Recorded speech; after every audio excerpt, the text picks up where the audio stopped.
Um curso em milagres. Introdução. Esse é um curso em milagres. É um curso obrigatório. Só é voluntário o momento em que decides fazê-lo. Livre-arbítrio não significa que podes estabelecer o currículo. Significa apenas que podes escolher o que queres aprender em determinado momento. O curso não tem o objetivo de ensinar o significado do amor, pois isso está além do que pode ser ensinado. Ele objetiva, contudo, remover os bloqueios à consciência da presença do amor, que é a tua herança natural. O oposto do amor é o medo, mas o que tudo abrange não pode ter opostos. Esse curso, portanto, pode ser resumido muito simplesmente desta forma: nada real pode ser ameaçado. Nada irreal existe. Nisso está a paz de Deus. Capítulo 1. O significado dos milagres.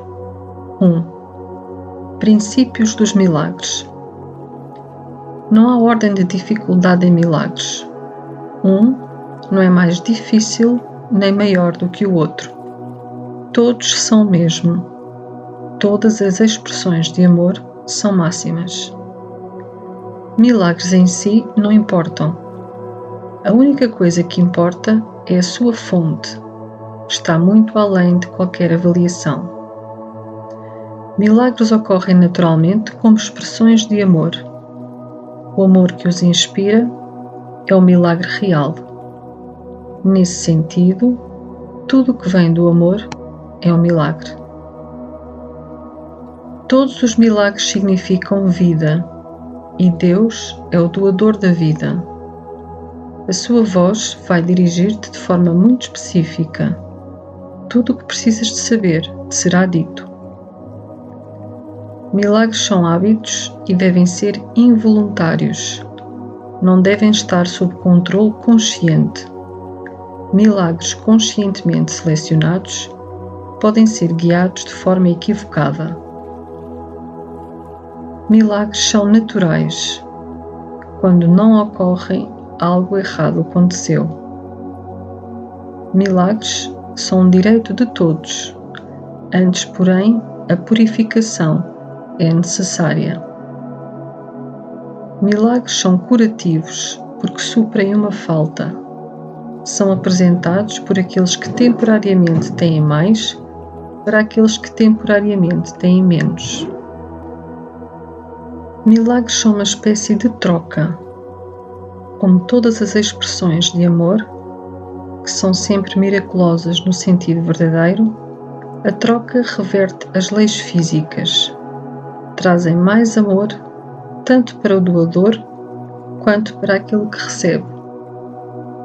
O uso dos milagres como espetáculos para induzir à crença é uma compreensão equivocada do seu propósito. A oração é o veículo dos milagres, é um meio de comunicação do que foi criado com o Criador.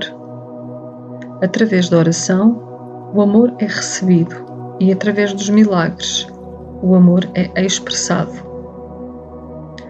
Milagres são pensamentos.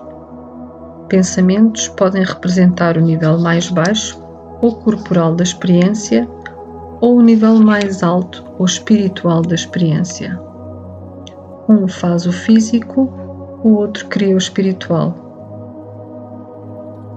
Milagres são tanto princípios como fins, e assim alteram a ordem temporal. São sempre afirmações de renascimento que parecem retroceder, mas realmente avançam. Eles desfazem o passado no presente e assim liberam o futuro. Milagres dão testemunho da verdade. São convincentes porque surgem da convicção. Sem convicção, deterioram-se em mágica, que não faz uso da mente e é, portanto, destrutiva, ou melhor, é o uso não criativo da mente. Cada dia deve ser devotado aos milagres. O propósito do tempo é fazer com que sejas capaz de aprender como usá-lo construtivamente. É, portanto, um instrumento de ensino e um meio para um fim. O tempo cessará quando não for mais útil para facilitar o aprendizado. Milagres são instrumentos de ensino para demonstrar que dar é tão bem-aventurado quanto receber. Eles simultaneamente aumentam a força do doador e suprem a força de quem recebe. Milagres transcendem o corpo. São passagens súbitas para a invisibilidade, distante do nível corporal. É por isso que curam. Um milagre é um serviço. É o serviço máximo que podes prestar a um outro. É uma forma de amar o teu próximo como a ti mesmo.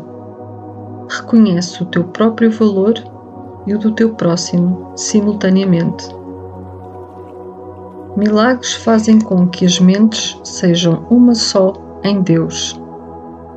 Eles dependem de cooperação, porque a filiação é a soma de tudo o que Deus criou. Milagres, portanto, refletem as leis da eternidade, não do tempo. Milagres despertam novamente a consciência de que o espírito, não o corpo, é o altar da verdade. É esse o reconhecimento que conduz ao poder curativo do milagre. Milagres são sinais naturais de perdão. Através dos milagres, aceitas o perdão de Deus por estendê-lo aos outros. Milagres só são associados com o medo devido à crença em que a escuridão possa ocultar. Tu acreditas que aquilo que os teus olhos físicos não podem ver, não existe. Isso conduz a uma negação da vista espiritual. Milagres rearranjam a percepção e colocam todos os níveis em perspectiva verdadeira. Isso é cura, porque a doença vem da confusão de níveis. Milagres fazem com que sejas capaz de curar os doentes e ressuscitar os mortos, porque tu mesmo fizeste a doença e a morte, e podes, portanto, abolir ambos. Tu és um milagre, capaz de criar como o teu Criador. Tudo mais é o teu próprio pesadelo e não existe. Somente as criações da luz são reais. Milagres são parte de uma cadeia interligada de perdão, que, quando completa, é a expiação. A expiação funciona durante todo o tempo e em todas as dimensões do tempo. Milagres representam a libertação do medo. Expiar significa desfazer. Desfazer o medo é uma parte essencial do valor dos milagres na expiação.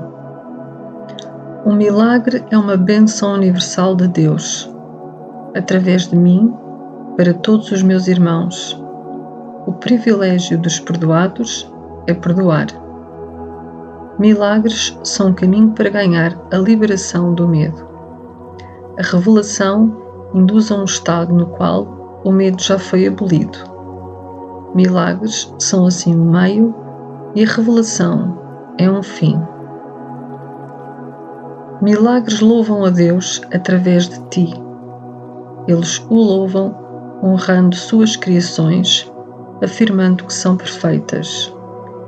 Curam porque negam a identificação com o corpo e afirmam a identificação com o espírito.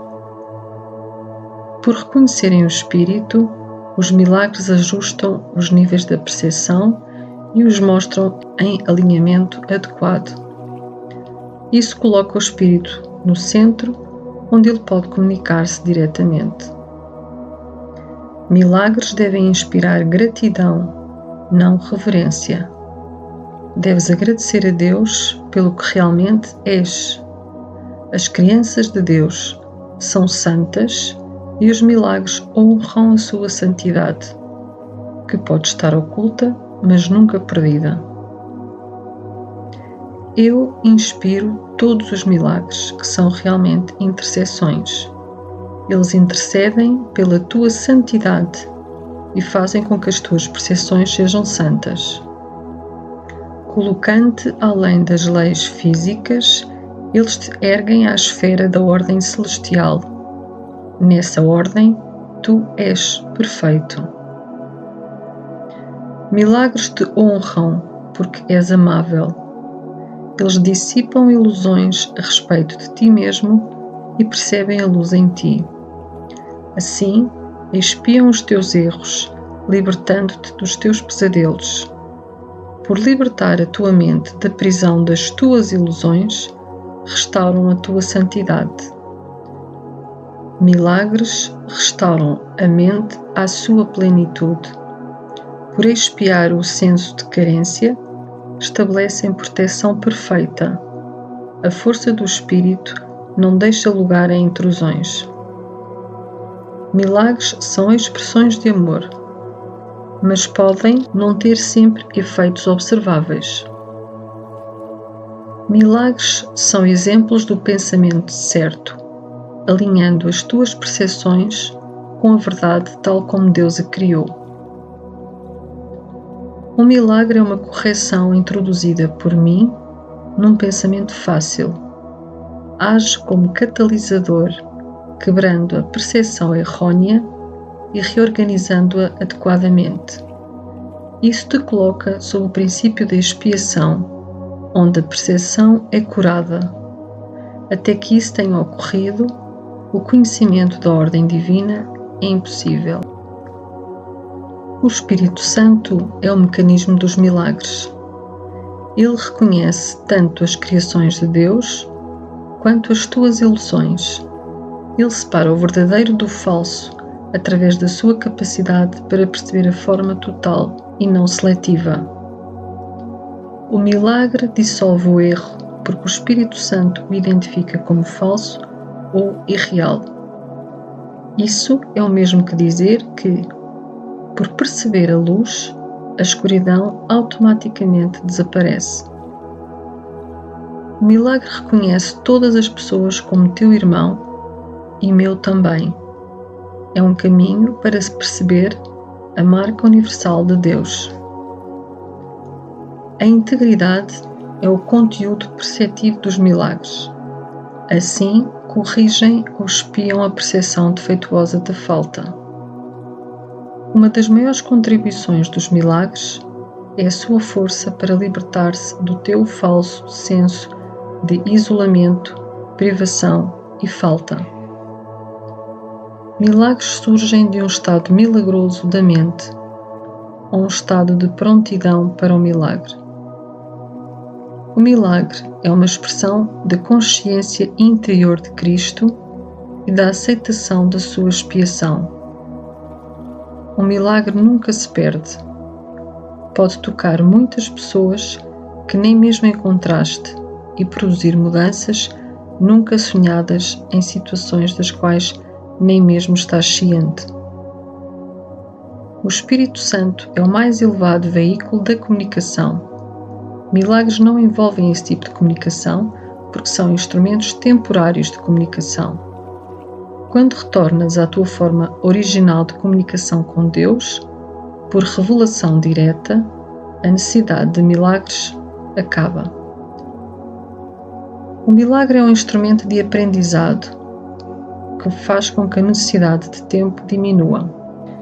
Ele estabelece o intervalo temporal fora do padrão, que não está sujeito às leis usuais do tempo. Nesse sentido, ele é intemporal. O milagre é o único instrumento à tua disposição imediata para controlar o tempo. Só a revelação o transcende, não tendo absolutamente nada a ver com o tempo. O milagre não faz distinções entre graus de percepção equivocada. É um instrumento para a correção da percepção que é eficiente, sem levar em consideração o grau ou a direção do erro. É isso o que faz com que ele seja verdadeiramente indiscriminado. O milagre compara o que tu tens feito com a criação, aceitando como verdadeiro o que está de acordo com ela e rejeitando como falso o que está em desacordo. 2. Revelação, tempo e milagres. A revelação induz à suspensão completa, porém temporária, da dúvida e do medo.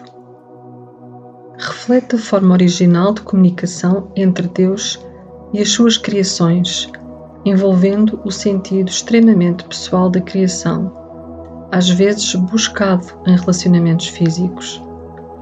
A intimidade física não é capaz de consegui-la.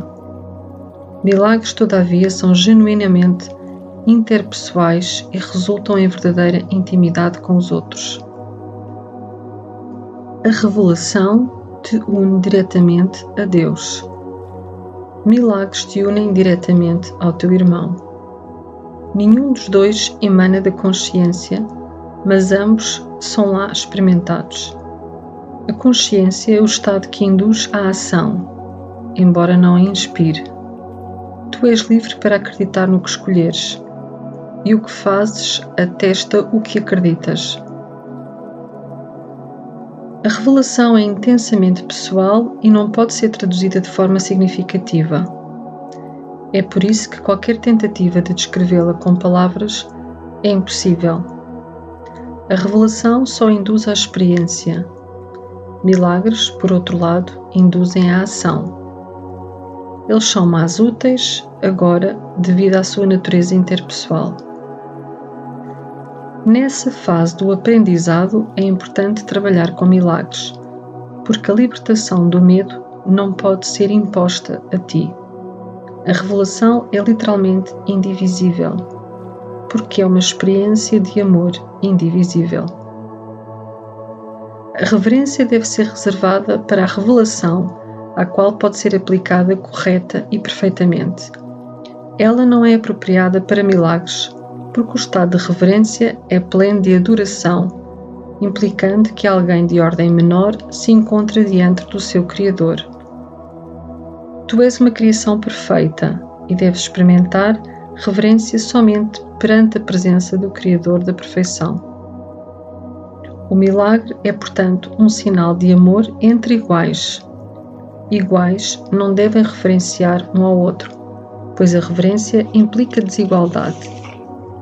É, portanto, uma reação inadequada a mim. Um irmão mais velho, que tem direito ao respeito por sua maior experiência e à obediência por sua maior sabedoria.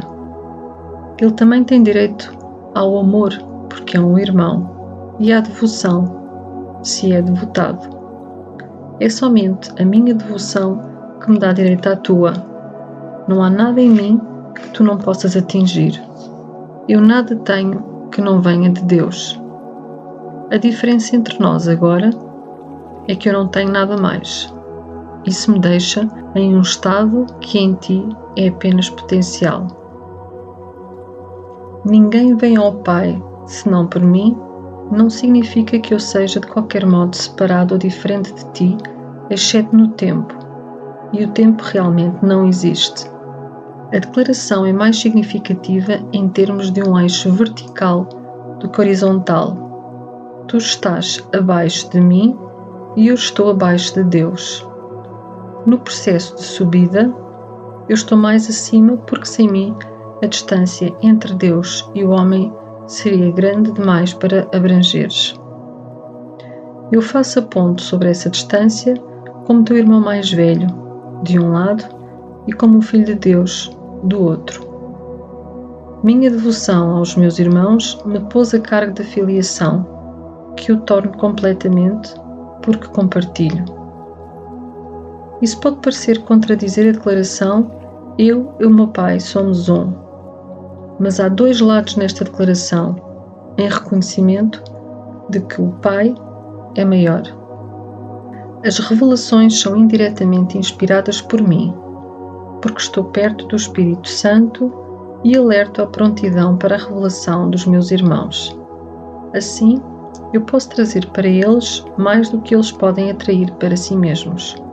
O Espírito Santo medeia a comunicação superior para a inferior, mantendo o canal direto de Deus para ti aberto para a revelação.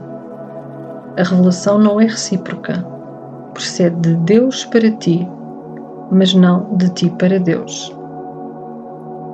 O milagre minimiza a necessidade de tempo.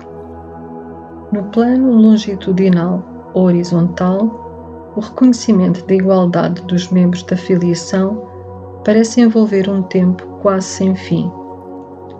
Contudo, o milagre acarreta uma passagem repentina da percepção horizontal para a vertical.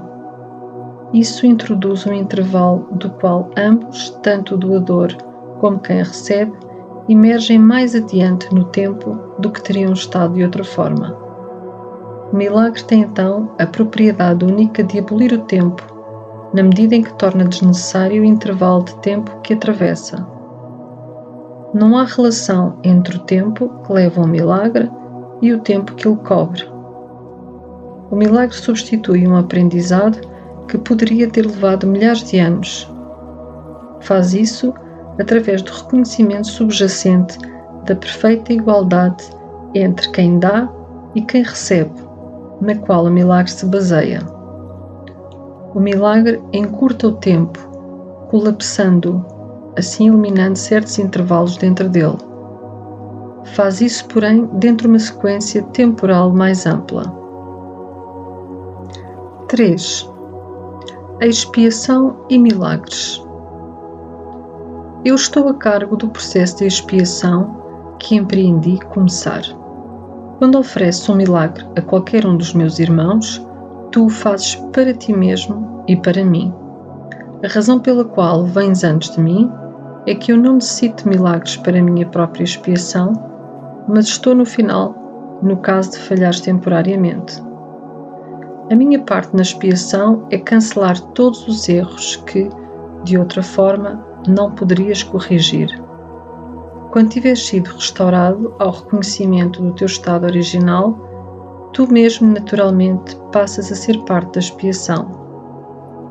Na medida em que compartilhas da minha recusa em aceitar o erro em ti e nos outros, não podes deixar de unir-te à grande cruzada para corrigi-lo.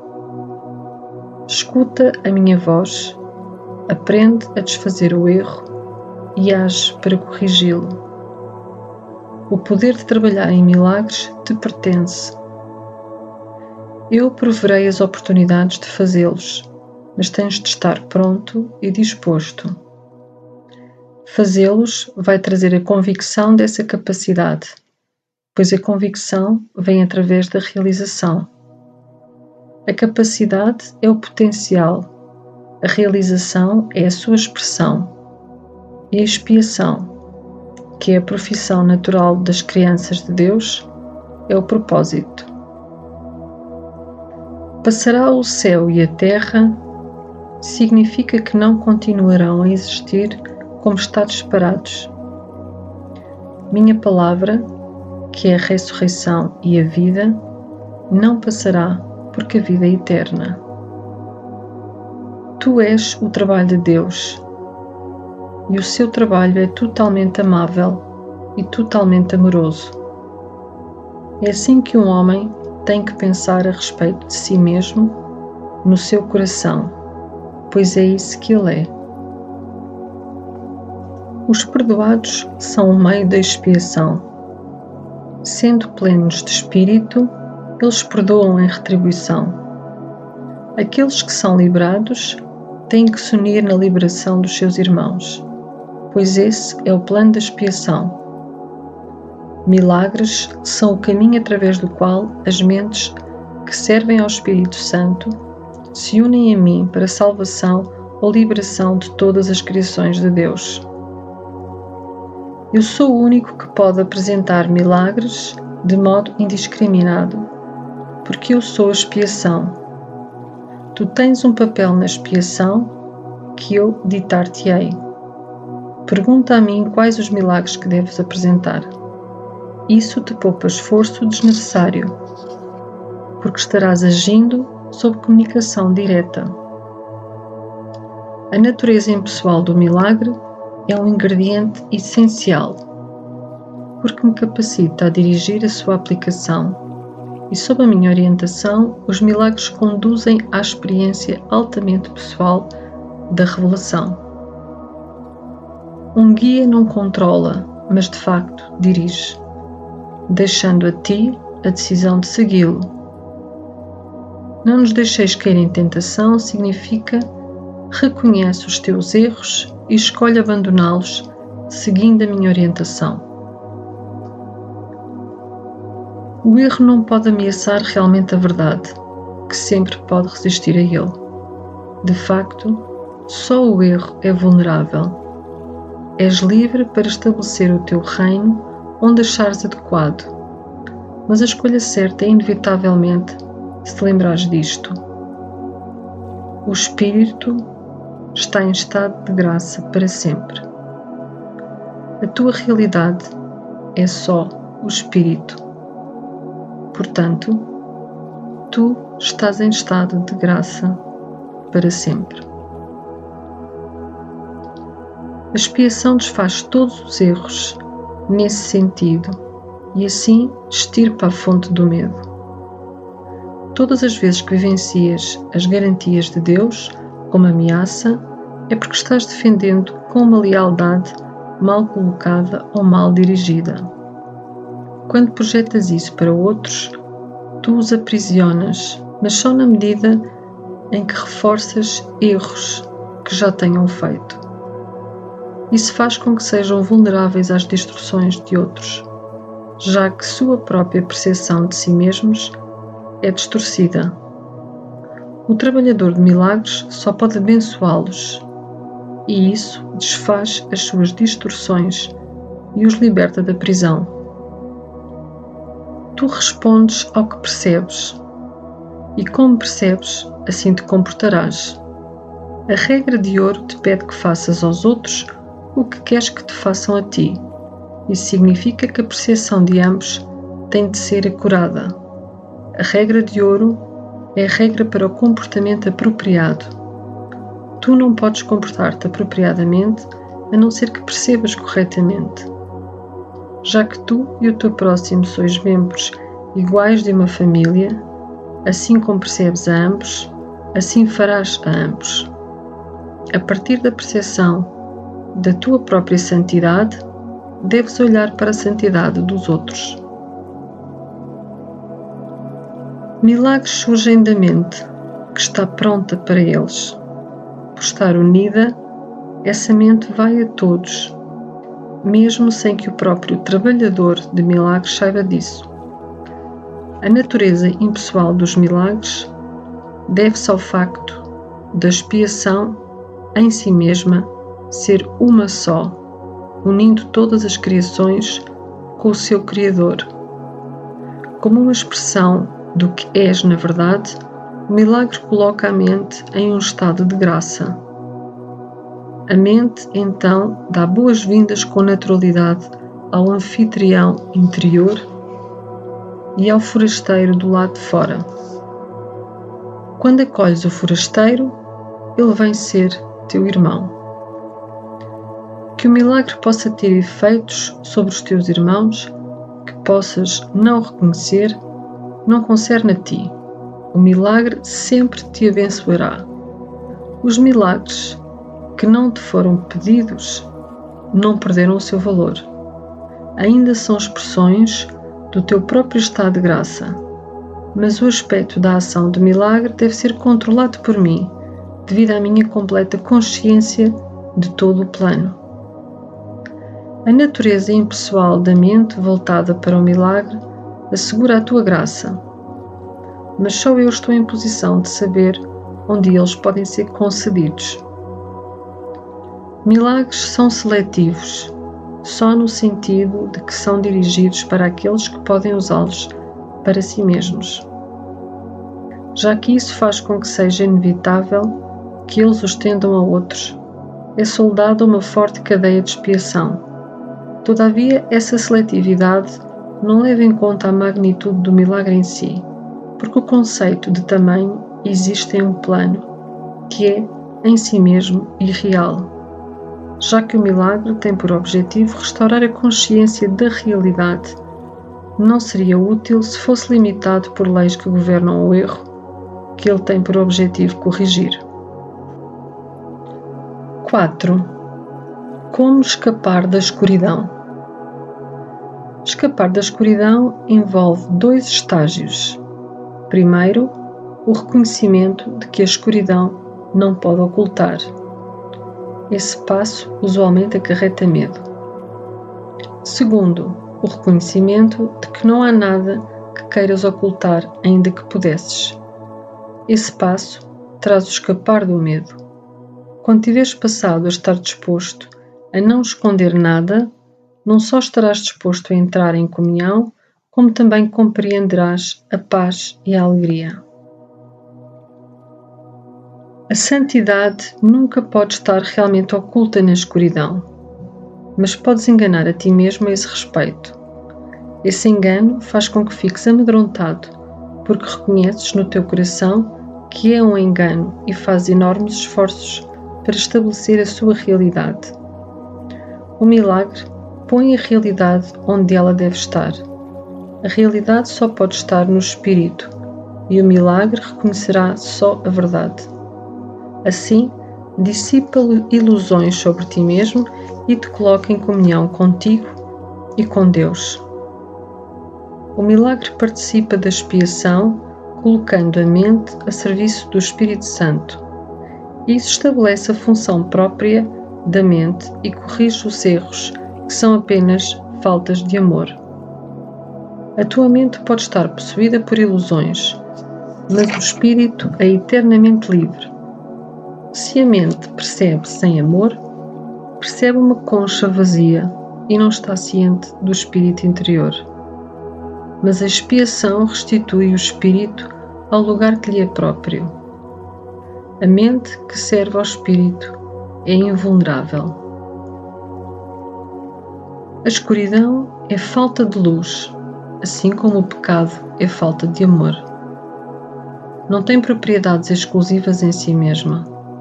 É um exemplo de crença na escassez, da qual só o erro pode proceder. A verdade é sempre abundante. Aqueles que percebem e reconhecem que têm tudo, não têm necessidades de espécie alguma. O propósito da expiação é restituir tudo a ti, ou melhor, restituir tudo à tua consciência. Tudo te foi dado quando foste criado, assim como a todos. O vazio engendrado pelo medo tem de ser substituído pelo perdão.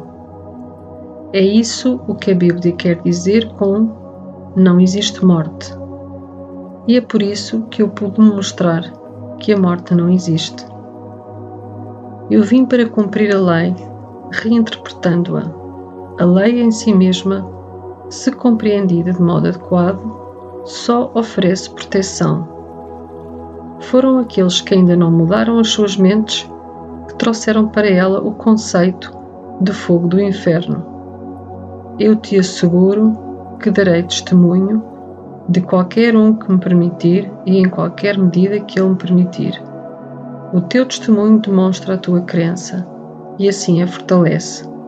Aqueles que testemunham por mim estão expressando através dos seus milagres que abandonaram a crença na privação em favor da abundância que, como aprenderam, a eles pertence. 5. Integridade e espírito.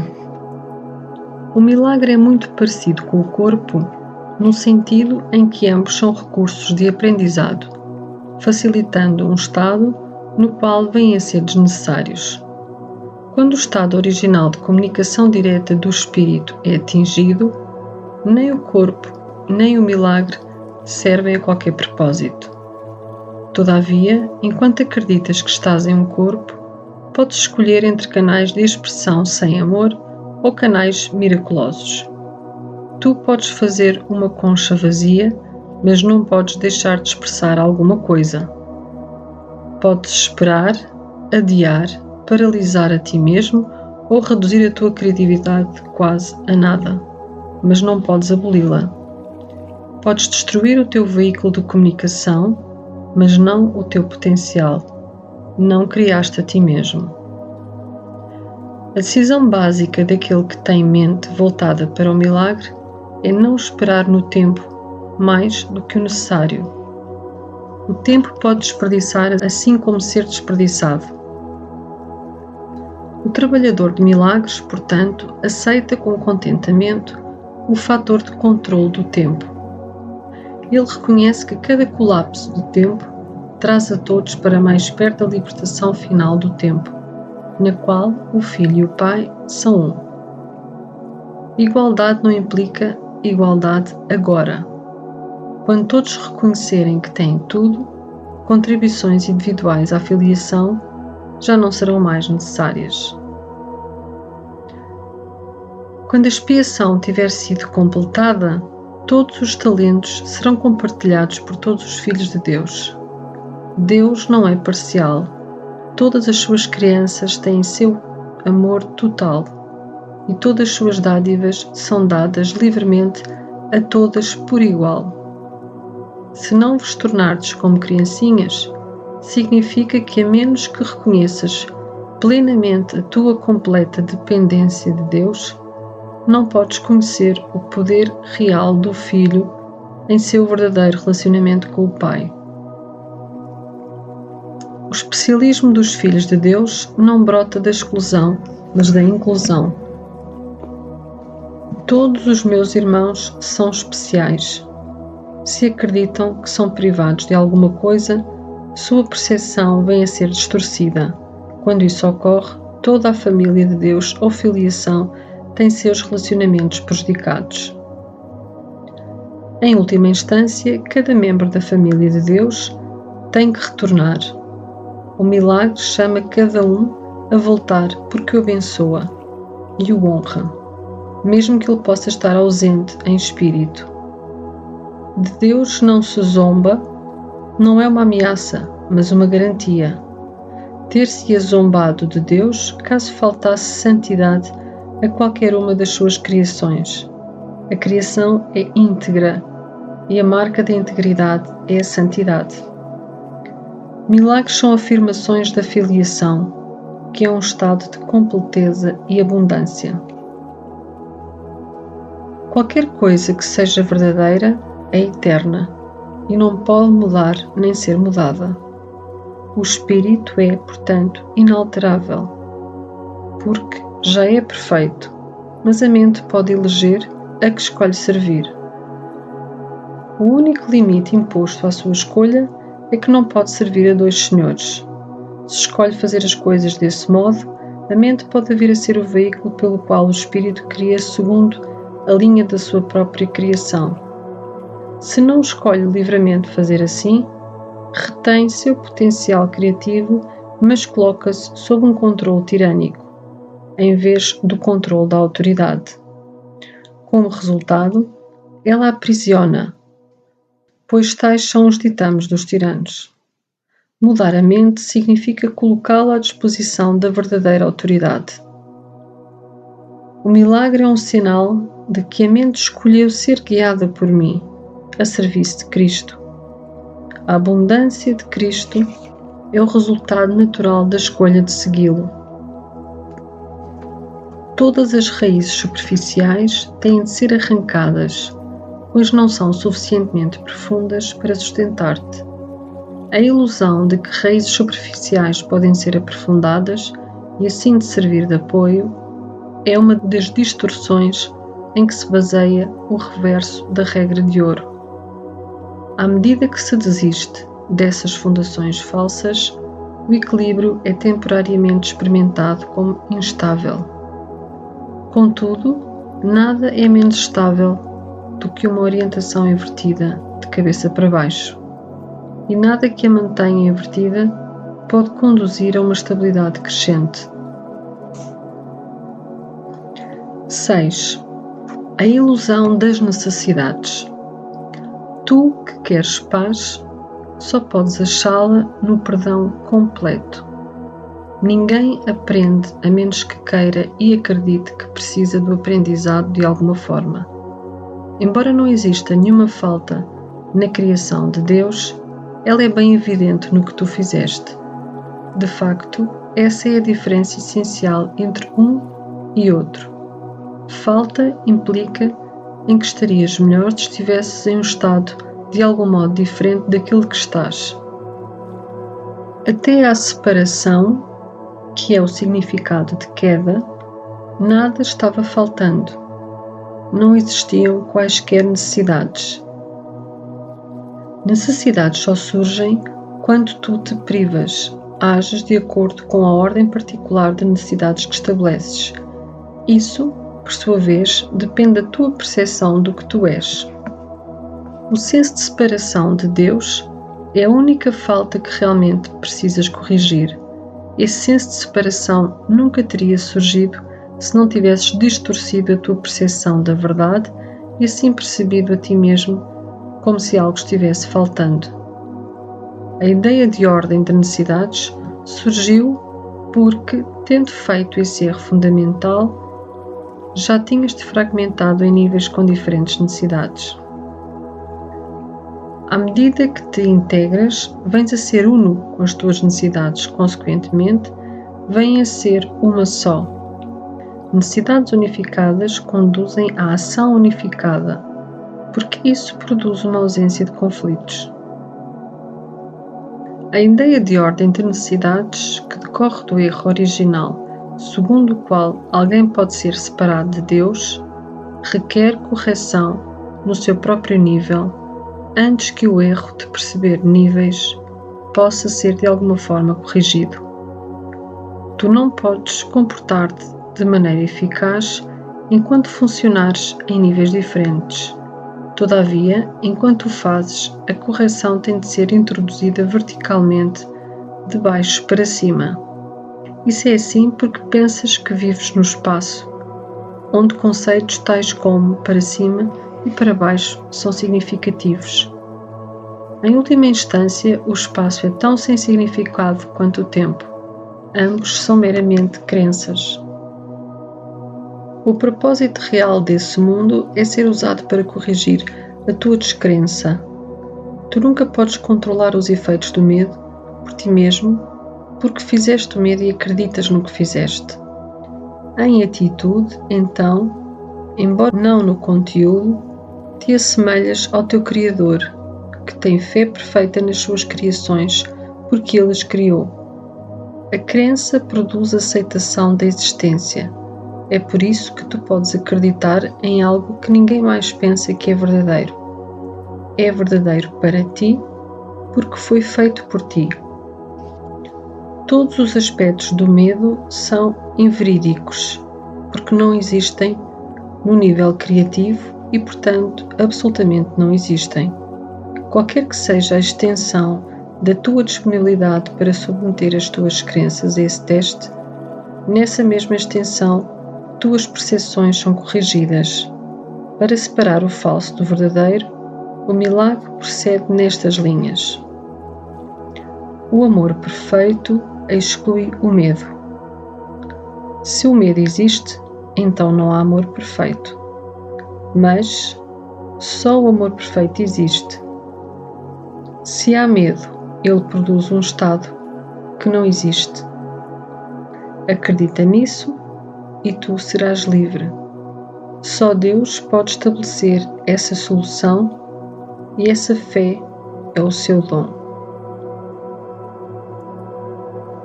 7. Distorções dos impulsos para o milagre.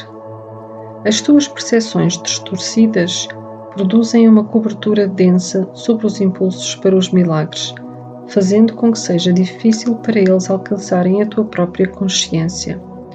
A confusão entre impulsos milagrosos e impulsos físicos é uma das maiores distorções da percepção. Os impulsos físicos são impulsos milagrosos dirigidos equivocadamente. Todo o prazer real vem de se fazer a vontade de Deus. Isso é assim porque não fazê-la é uma negação do ser.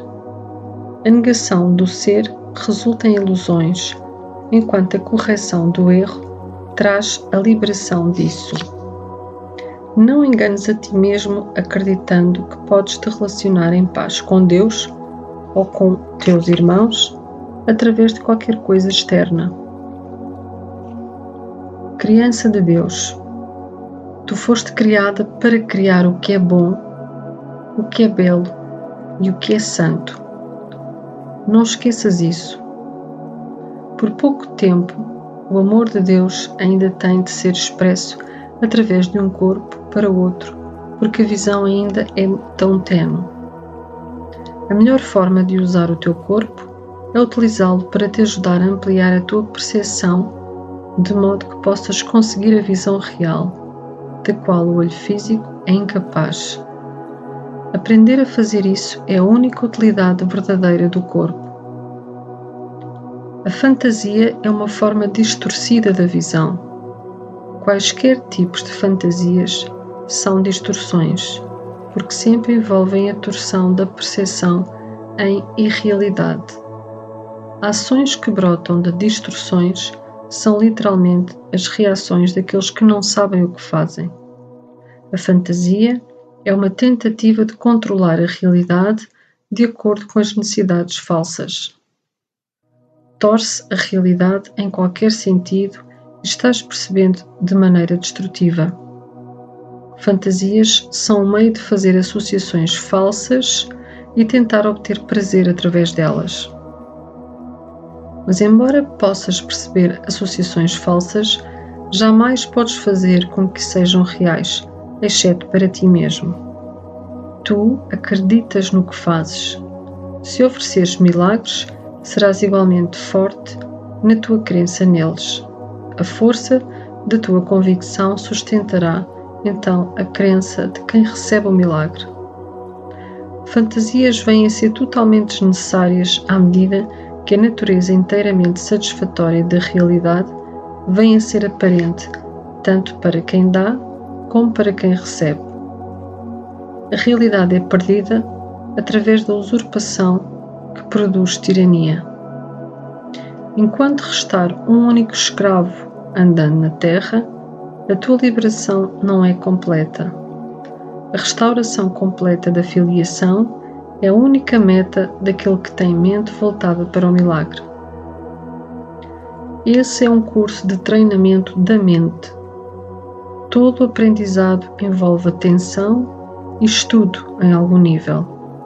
Algumas partes posteriores do curso se baseiam tanto nestas sessões iniciais que elas requerem um estudo feito com cuidado. Tu também necessitarás delas para a preparação. Sem isso, poderás ficar temeroso demais com o que virá para usar o curso construtivamente. Contudo, à medida que fores estudando estas partes iniciais, começarás a ver algumas das implicações que são ampliadas posteriormente. É necessário um fundamento sólido devido à confusão entre medo e reverência, à qual já me referi e que é feita frequentemente. Eu disse que a reverência não é apropriada em relação aos filhos de Deus, porque não deves experimentar reverência na presença dos teus iguais. Todavia, foi também enfatizado que a reverência é apropriada na presença do teu Criador.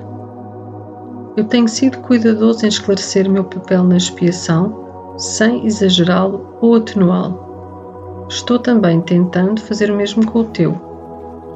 Tenho salientado que a reverência não é uma reação apropriada a mim, devido à nossa igualdade inerente. Alguns dos passos que vêm mais tarde neste curso, no entanto, envolvem uma aproximação mais direta com o próprio Deus.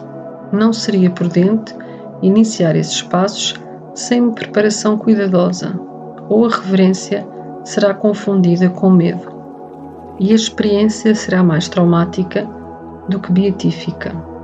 No fim, a cura é de Deus. Os meios estão sendo cuidadosamente explicados. A revelação pode ocasionalmente te revelar o fim, mas para alcançá-lo, os meios são necessários.